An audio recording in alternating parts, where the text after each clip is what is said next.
Hey everybody, welcome back to the Ashland Fly Shop Fishing Report for the third week of September. Thank you so much for joining us. We're going to give you a steelhead roundup of what's going on in the area for our peak time here in mid-September, third week September, so here we go.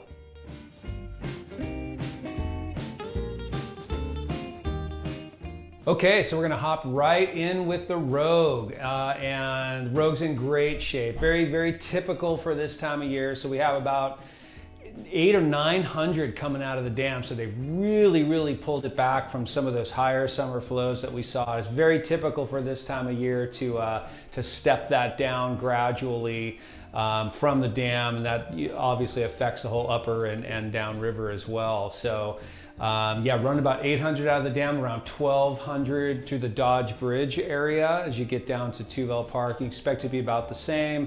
And even through the Grants Pass area, you can expect it to be around that 1,200, 1,100, which has to do with how they draw water, some of the irrigators and stuff as you go down. So, very typical conditions for this time of year, very good conditions, very good wading conditions, which we've really been looking forward to seeing for the past month, and great water temps. So we're just starting to see some of our first fall weather. We had some great rain last night, rain a couple days ago. We've got some overcast.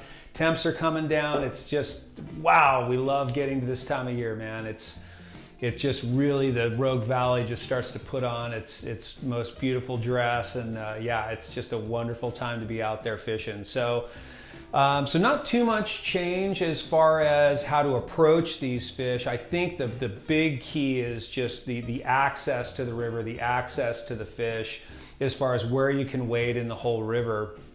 And what I mean by that is, like, when you go to the parks and stuff that are available to us to fish, the public areas and stuff, the public access, you're gonna be able to get closer to those slots, fish those runs a little further, swing a little further, a little deeper into the slots, not gonna have to go through so much water to find the fish. So, so yeah, all techniques are working well right now. What we're seeing, this third week of September time. Yeah, so we can still fish. We're still gonna have, daytime temps, not water temps, but air temps are still gonna be in that, 60s to 80s as we go for probably another 30 days or so, as we kind of swing around as different systems come through.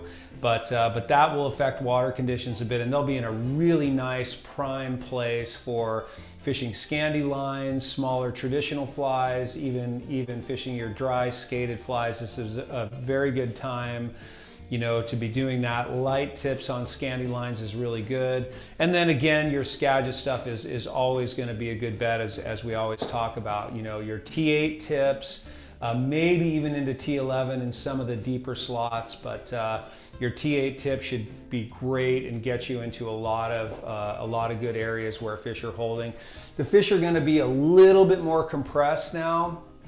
With the water temps being almost perfect for them, they still will kind of scoot out. They'll still move for your fly, but they're going to be a little more compressed and where they feel safe. So, but they're still gonna be coming to that fly for another good, month or so before the water temps really bear down on them. So, so yeah, we're looking at really good conditions for that. Nymphing, all the same stuff. Really, maybe a bit more of an emphasis on glow bugs, yarn flies, egg flies as your dropper fly, but same larger bug on top, hothead bug, those kinds of things. Keep in mind, we are in September. It is a flies only time, so you can't use split shot, but there are plenty of heavy flies that'll get you down there, but we can't use split shot now for till about the first of the year. But really excellent conditions out there for us on the Rogue. Grants Pass, we've been waiting for that to kind of really show up. People have been fishing down there for a while, but the water temps all day are going to be really good down there. And we really see that Grants Pass area, Merlin, Galice, we really see that start to blow up and fish really well now for another several weeks, month or more. So yeah, so we're on the road, man. It's really good. Give us a call. Happy to give you up-to-date information. Happy to try to put you in a boat if we can with one of our guides. Good stuff going on out there.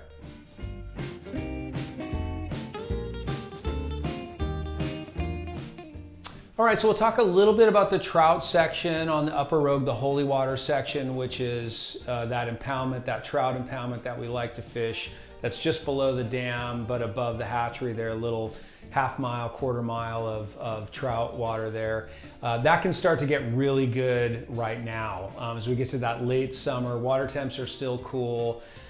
Fish are gonna start to get more active in there. So we're gonna see fish coming to streamer patterns a little more readily.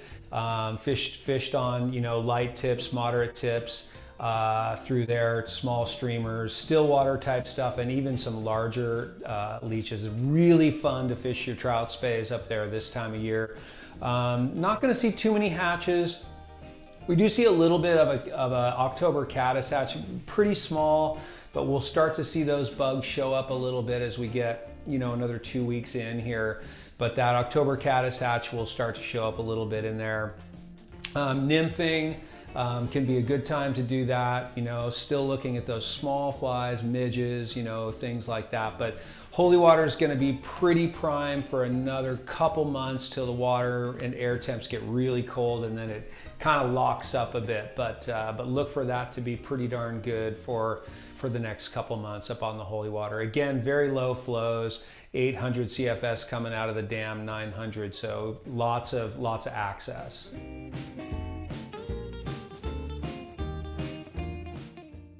All right, Klamath River. A lot of speculation on the Klamath and what's going to happen. We talked about it a little bit in previous fishing reports. Again, with the McKinney fire and the amount of debris and kind of sludge and stuff that's in the river, I think it's going to be really susceptible to blowing out, getting off color. But I do think there's going to be a fair amount of fishing to be done there. The fish are certainly going to come up. They're certainly going to come up, and they're going to try to duck those conditions a bit. But as long as it's fairly stable down there, we don't see a lot of rain activity, it's probably going to fish fairly normal. You will definitely, if there's spots that you like in the Klamath area, town of Klamath area, the Syad area above there, man, there's going to be spots you're going to walk in that are just not even what you remember them being like. It's just going to be debris all over, lots of muck, more than usual on the Klamath. So keep an eye out for that. You might need to move around a bit, upstream, downstream, to kind of avoid some of that. But there will be fish around. We've definitely been hearing about some fish coming in the lower river, and that is really heartening. It's really nice to hear that, and we'll just see what happens. If we get some good heavy early rains, man, down below that Quigley store area, the town of Klamath, it could be a real washout below there. So we'll keep an eye on that, keep you posted, but flows are good, and for now things are pretty stable and looking good. And we just start fishing that area in that Syad area just about now and into the first part of October, and it should be pretty darn good in there. All right, so that's what we're seeing for third week September 2022. It's looking like a great season. I'm very excited about the season. The next part of prime time will take us right into the first of the year. So really appreciate you guys tuning in as usual. Please give us a call if there's anything we can help you with. We're always happy to. And thank you very much.